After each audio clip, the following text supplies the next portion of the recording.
Info 243 au cœur de l'actualité.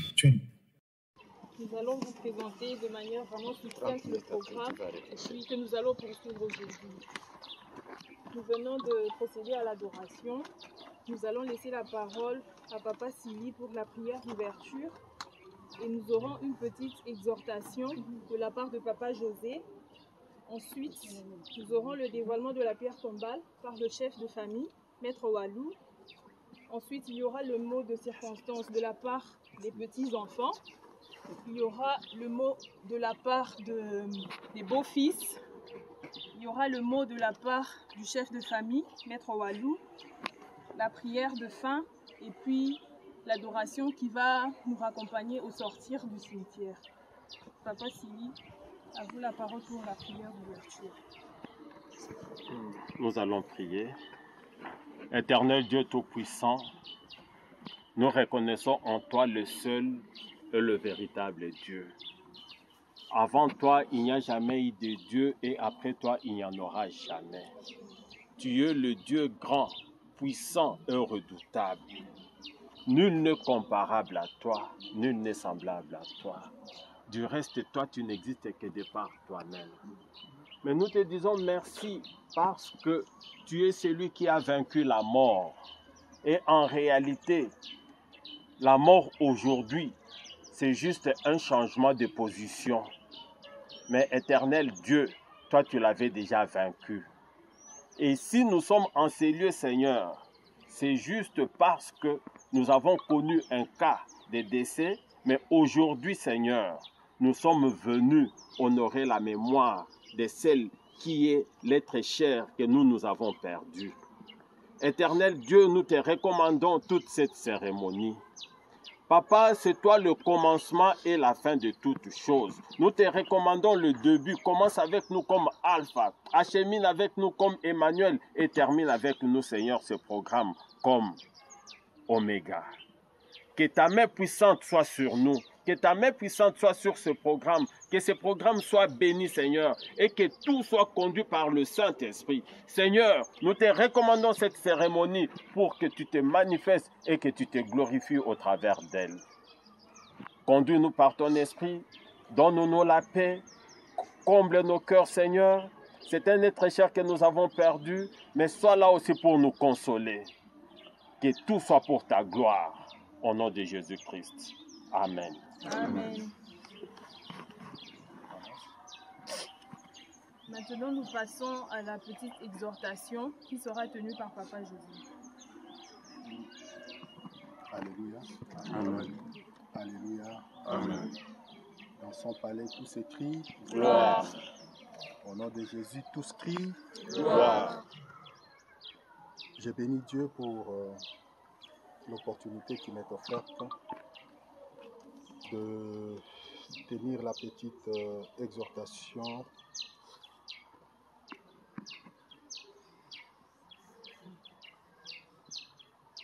liée à cette circonstance.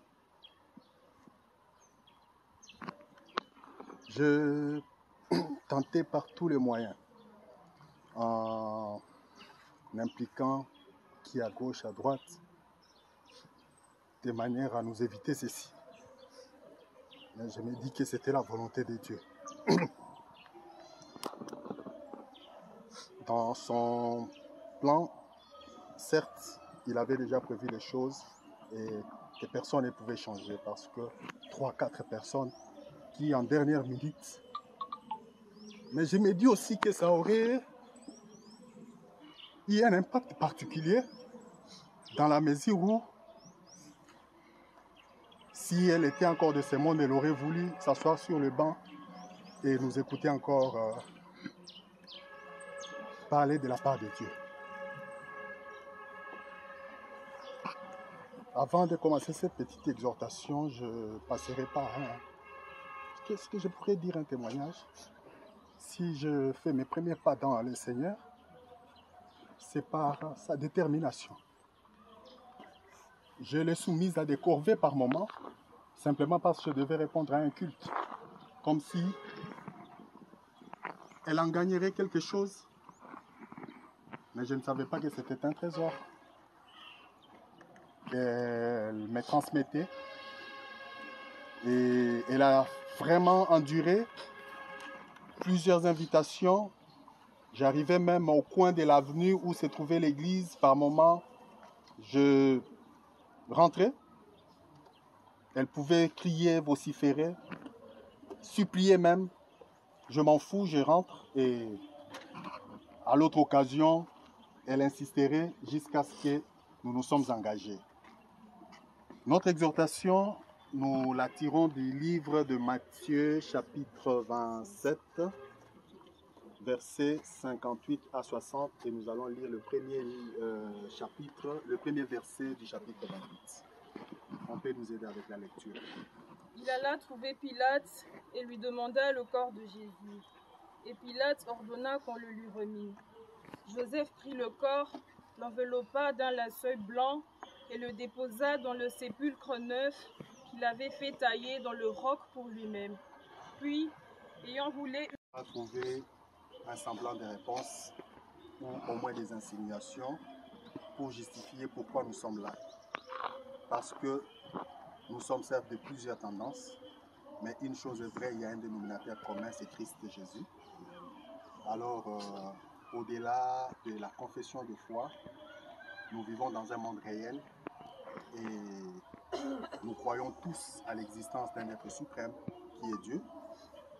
Nous croyons à l'accompagnement qui est fait par la voix des anges communs qui est Dieu. Là, l'élément, le verset qu'on vient de nous lire, c'est au jour de la mort de Jésus-Christ.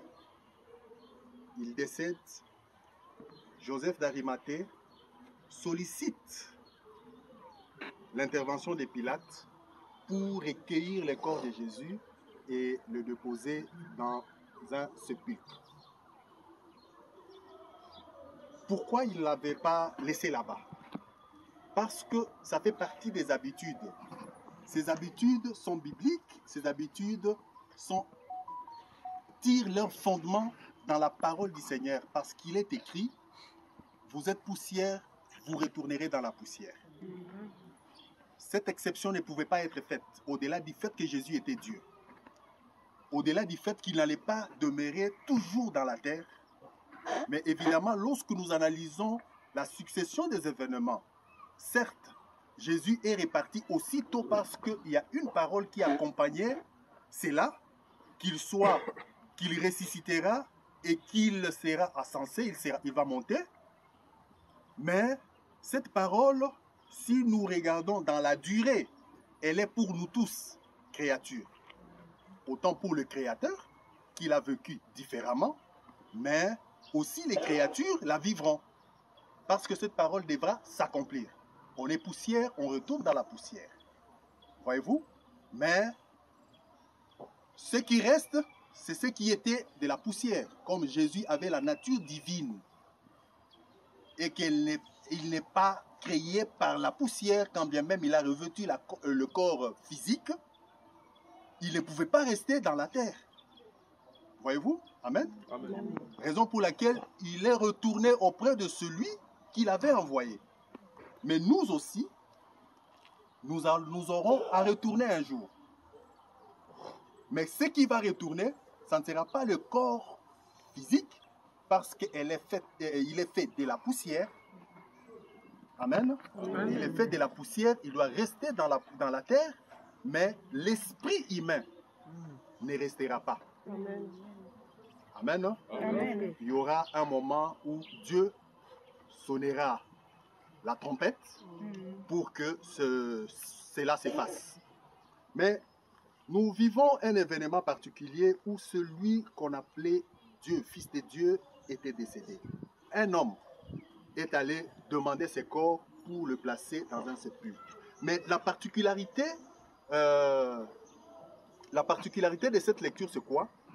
Ce sépulcre était de Joseph d'Arimathée. C'était son sépulcre à lui. C'est comme ça que tout le monde le connaissait et l'appelait. Parce que celui qui s'est fait tailler, c'est là dans un roc pour son dernier moment. Mais Aujourd'hui, quand les gens vont en Israël, on ne parle plus de la sépulture de Joseph d'Arimathée, mais on parle de la sépulture de Jésus. Pourquoi? Parce que c'est Jésus qui y était placé. Amen. Nous sommes venus ici, nous avons trouvé des milliers de tombes, mais nous ne sommes pas allés nous recueillir sur un autre temple. Il y a un cimetière juste ici à côté. Nous ne sommes pas allés à ce cimetière. Nous nous sommes retrouvés ici. Pourquoi? Parce que les restes de quelqu'un qui nous est cher se trouvent dans ces caveaux. Amen. C'est ce qui justifie, parce que je voulais comprendre. Je taraudais mon esprit, je l'ai animé pour essayer de comprendre pourquoi nous devons aller. Si nous sommes chrétiens, mais voilà, Dieu m'a enseigné. Je pensais garder cet enseignement pour moi, et voilà, quand j'ai consulté les différentes personnes pour venir, et je me suis rendu compte que Dieu voulait que nous puissions le partager avec tout un chacun de nous. Voilà, si nous sommes là parce que c'est le sépulcre de Ngalola Mupemba Thérèse, qui a vécu avec tout un chacun de nous d'une certaine façon.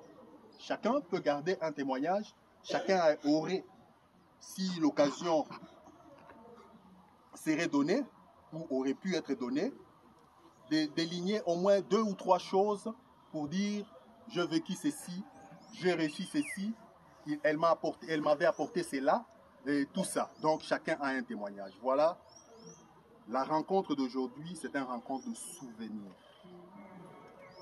Nous venons nous souvenir de tout ce qu'elle était pour nous. Nous venons nous rappeler de tout ce qu'elle était pour d'autres aussi, et de tout ce qu'elle était sur cette terre des hommes. Nous pouvons déduire de son comportement, de sa façon, nous nous disons, elle se repose certes en paix, mais ce n'est qu'une transition, parce que ça n'est pas fini. Il y aura un jour où la sonnette sonnera. La Bible dit, le mort en Christ ressusciteront. Amen. Amen. Mais voilà, ça aussi une interpellation, on dit les morts en Christ. Donc s'il y a de morts en Christ, il y aura de morts en dehors de Jésus-Christ. Amen. Amen. Puisque le mort en Christ ressusciteront,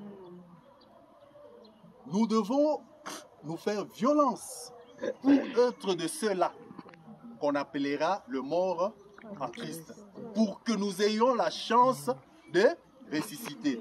Mais j'aimerais, avant d'atterrir, amener à faire une courte réflexion que je n'avais pas, mais qui m'arrive.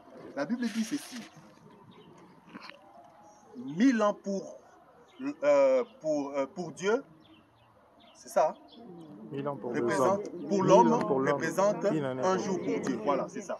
1000 ans pour l'homme représente un jour pour Dieu. C'est que notre vécu sur terre ne représente même pas une heure, si je peux dire. Parce qu'aujourd'hui, l'homme vit moins de 80. Bon, en fait, si nous exagérons, nous pouvons aller à 100. Rares sont ceux qui, parce que l'exception confirme la règle, rares ceux qui vont au-delà des 100. Mais le minimum, c'est 100 jours. Ça veut dire que nous n'arrivons même pas à tenir sur cette terre des hommes un jour. Même pas la moitié d'un jour. Même pas le quart d'un jour. Et je peux aller jusqu'à aller, et si on fait une division nette, je doute fort que ça soit même une heure. Ça sera en deçà d'une heure. Voilà tous les plaisirs, toute la joie, toute la méchanceté que dans lesquels nous nous investissons dans une vie légère. Je crois, si nous sommes venus, ce n'est pas pour une adoration, mais nous sommes venus lui témoigner tout ce qu'elle avait été pour nous. Nous sommes venus manifester tout ce que nous gardons pour elle.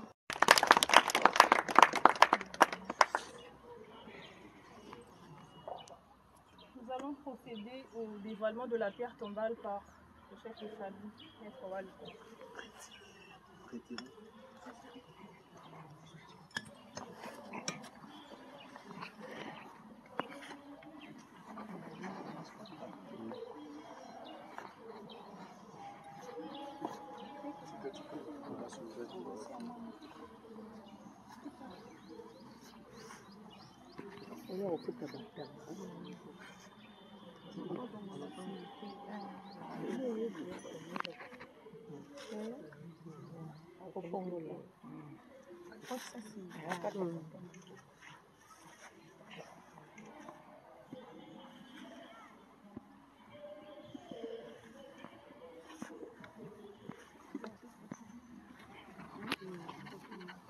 Veuillons accompagner ce dévoilement par des applaudissements, s'il vous plaît. Papa Sylvain, tu peux envoyer la bénédiction.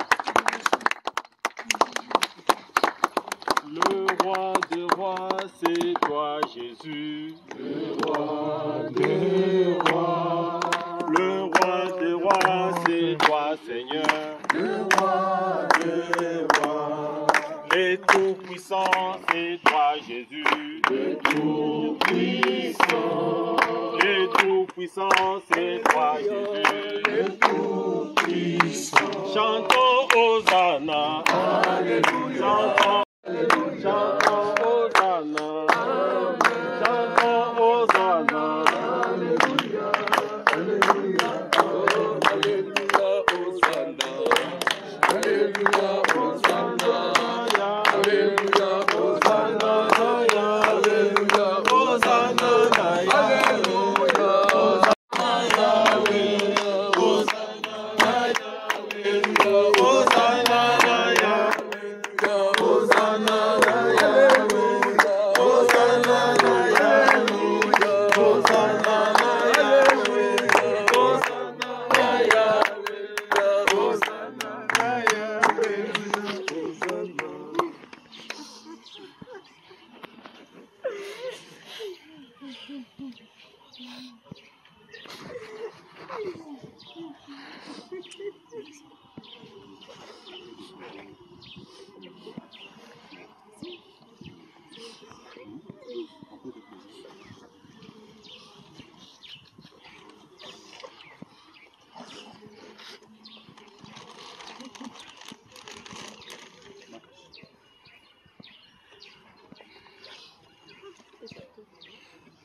Mot de circonstance à l'occasion du dévoilement de la pierre tombale de la défunte Thérèse Ngalula Mupembe.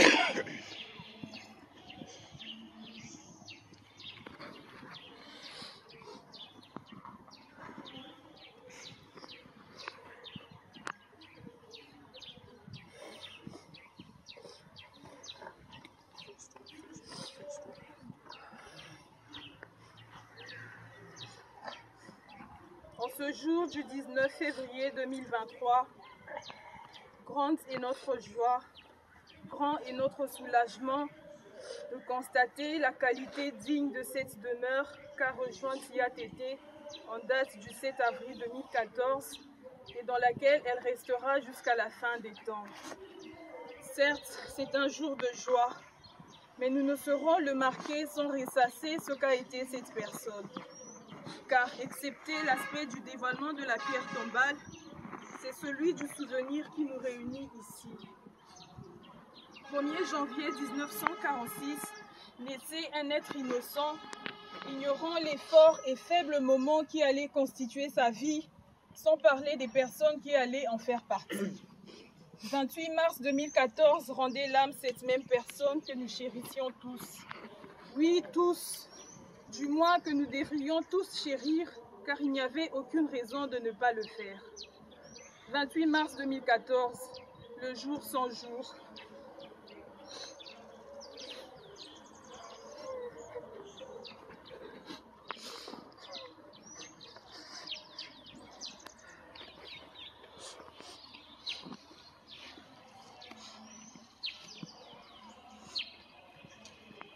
« 28 mars 2014, le jour sans fin.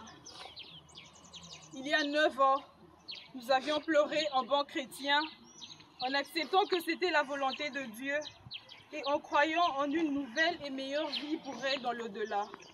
9 ans après, nous n'en revenons toujours pas et continuons d'en souffrir.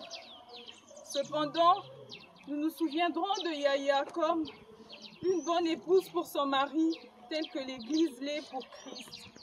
Comme une mère aimante, conductrice et protectrice pour ses enfants, telle que l'est un berger pour ses brebis. Une belle-mère particulière et attentionnée pour ses gendres et ses brus, totalement à l'opposé des belles-mères grincheuses et aigries. Comme la grand-mère dont rêveraient tous les petits-enfants, comme l'ami ou tout simplement le proche que tout le monde voudrait avoir. Nous nous souviendrons de Yatété comme l'un des membres fédérateurs de cette grande famille qui a correctement joué sa partition jusqu'au moment où elle rendait son dernier souffle, ce qui lui a fallu le titre de mamou sociale. Nous nous souviendrons de Yatété comme la bonne visiteuse. Elle ne restait pas plaquée dans son coin attendant de recevoir les autres, mais elle allait vers les autres. Même malade ou diminuée, elle ne s'était jamais soustraite de ce devoir.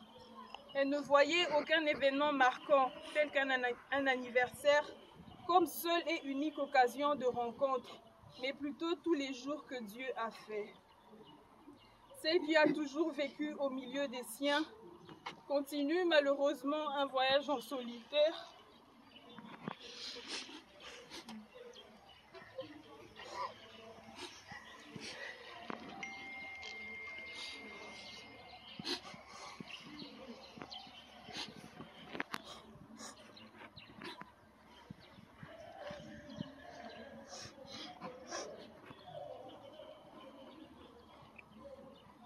Celle qui a toujours vécu au milieu des siens continue malheureusement un voyage en solitaire, laissant derrière elle tout ce qui lui était cher, ceux pour qui elle avait donné le meilleur d'elle-même.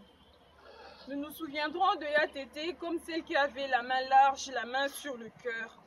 Elle avait l'habitude de tout partager avec les autres.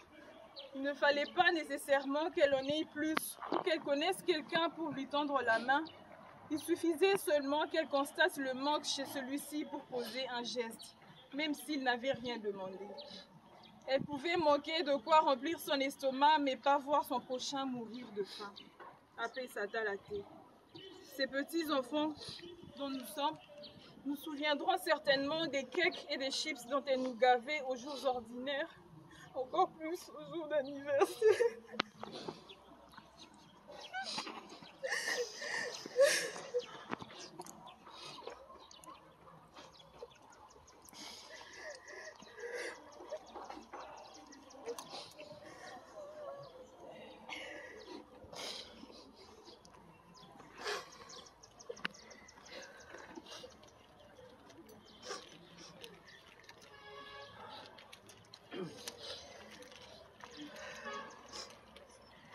Nous nous souviendrons simplement de Yatété comme celle qui était toujours là pour les siens. Elle se manifestait tant sur le plan physique, spirituel, matériel, moral que sur le plan financier. Elle n'a fait que vivre pour les autres, au point d'oublier que sa vie n'était pas si longue et qu'elle partirait peut-être avant tous. Nana Mupemba était la dame des missions impossibles qui n'a su réussir celle de se maintenir en vie. Ce n'est pas pour cela que nous l'avions oubliée, ce n'est pas pour cela que nous allons l'oublier. Ces souvenirs évoqués de manière générale nous ont rappelé sa belle humanité. Mais ceux qui nous sont remontés intérieurement et personnellement nous ont rappelé notre attachement à elle. Et ces souvenirs indélébiles, nous les chérirons. Ainsi, Yaya vivra toujours. Comme le disent les mots gravés sur cette pierre, la douleur de l'avoir perdue n'a effacé la joie de l'avoir connue, car vivre dans le cœur de ceux qui nous aiment, ce n'est jamais mourir. Gloire et louange soient rendues à Dieu. Par Mélissa Badu Chambombo pour le compte des petits-enfants de Yaya.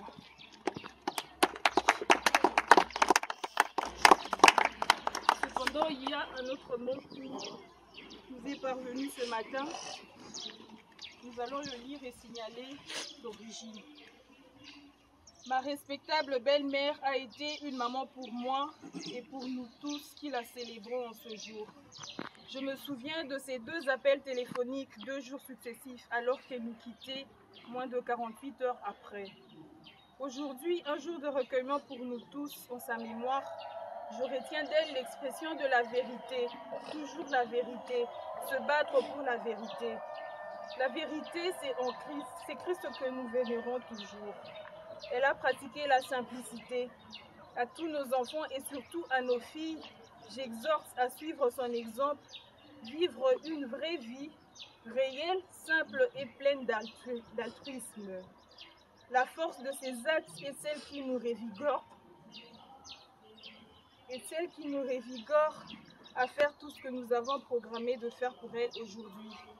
Que ce jour soit pour toute la famille un nouveau départ et surtout un tremplin pour l'unité. Demeurant dans l'amour du Christ, que Dieu nous bénisse, le vôtre Jean-Claude Kalouendi, de la part des beaux-fils. Je vous remercie.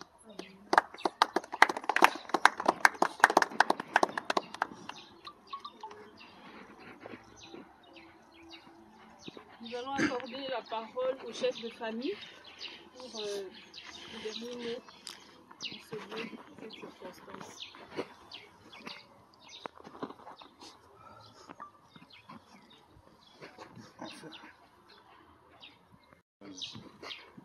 Il a enivré dans cette vie. C'est cette occasion qui s'offre à moi aujourd'hui pour que je puisse parler de ce que a été Ngalompenda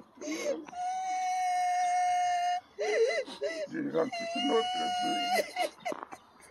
Celle qui m'a accompagné. Souvenez-vous tous de son âge. Et je vous dis aussi de vos souvenirs de l'âge de son fils aîné, pour que vous puissiez vous faire une idée de savoir quand est-ce qu'elle a été à mes côtés jusqu'au jour que Dieu a voulu la rappeler auprès de lui. Et pendant tout ce temps-là, elle était à mes côtés et elle a vécu avec moi. Je dis que ce n'est pas facile dans ce monde de raconter sa propre vie. Et les moments les plus pénibles de celle-ci.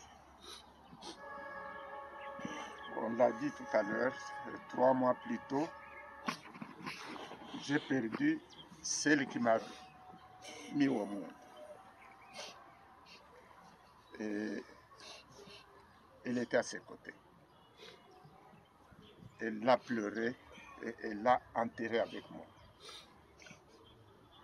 Et voilà que 3 mois après, soit le 28 mars 2014, à notre grande surprise, et au moment où je croyais que sa vie, sa santé commençait à reprendre l'élan, un coup de fil, on me dit non, elle est transférée à un autre hôpital. Et je n'ai pas cru. Spontanément et immédiatement, je me suis dit, elle m'a quitté. J'ai commencé à pleurer.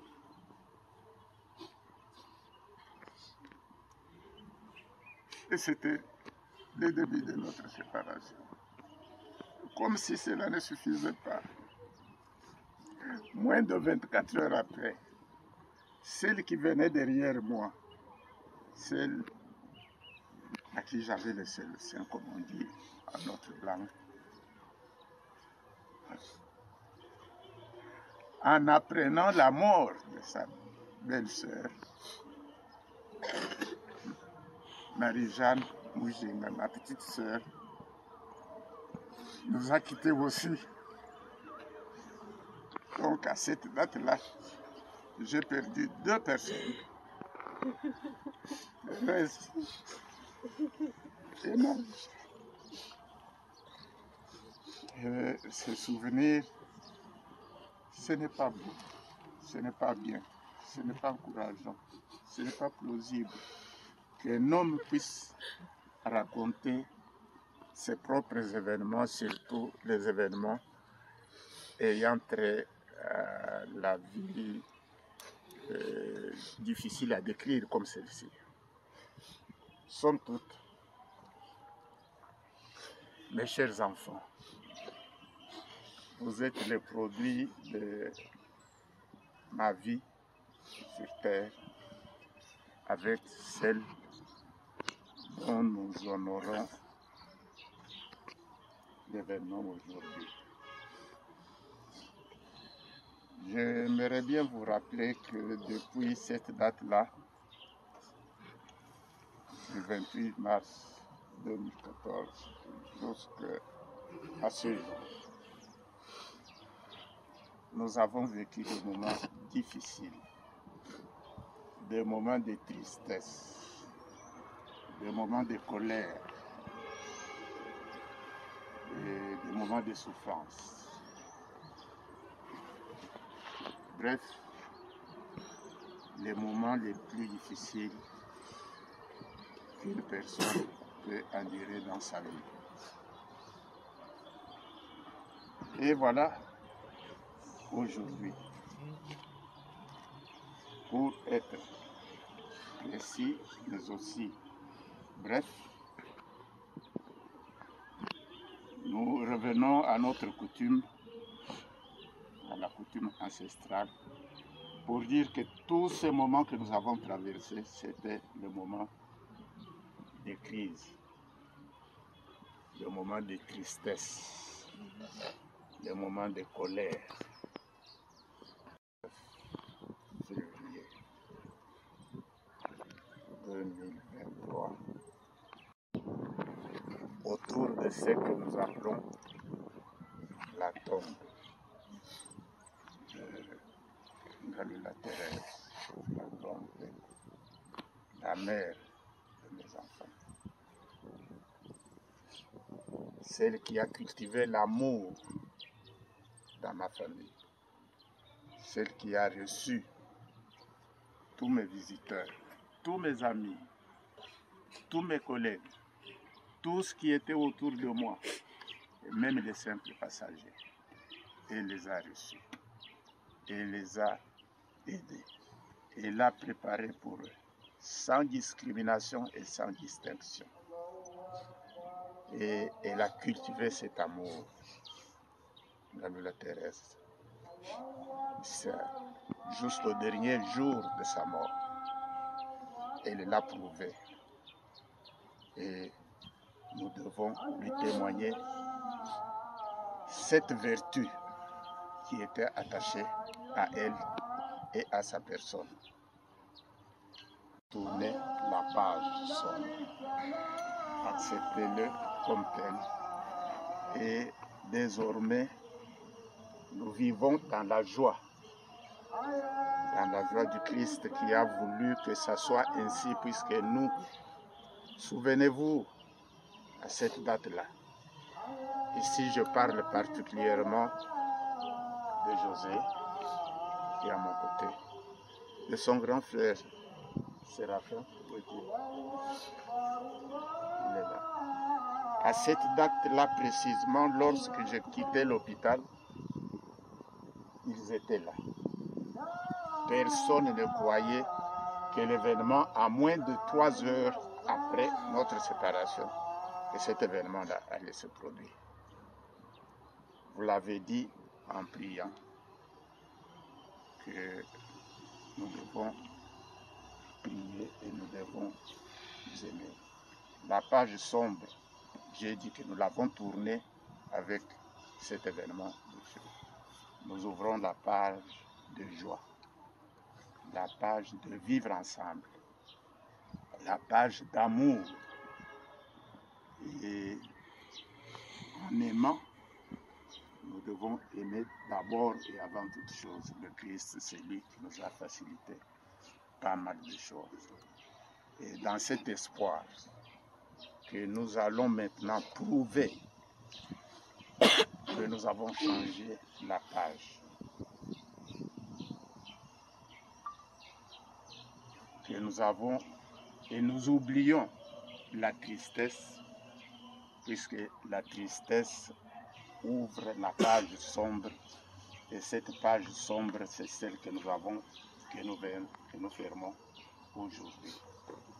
La page heureuse, la page de bonheur, la page de la joie, la page de vivre ensemble. Et cette page-là, qu'elle soit glorieuse, et nous la souhaitons ainsi, au nom du Seigneur.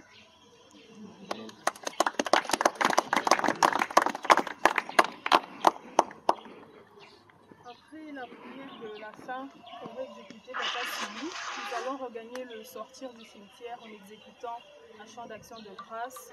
Après quoi, nous allons regagner le domicile de Maman Gentille Bobo pour partager le repas prévu pour cette circonstance.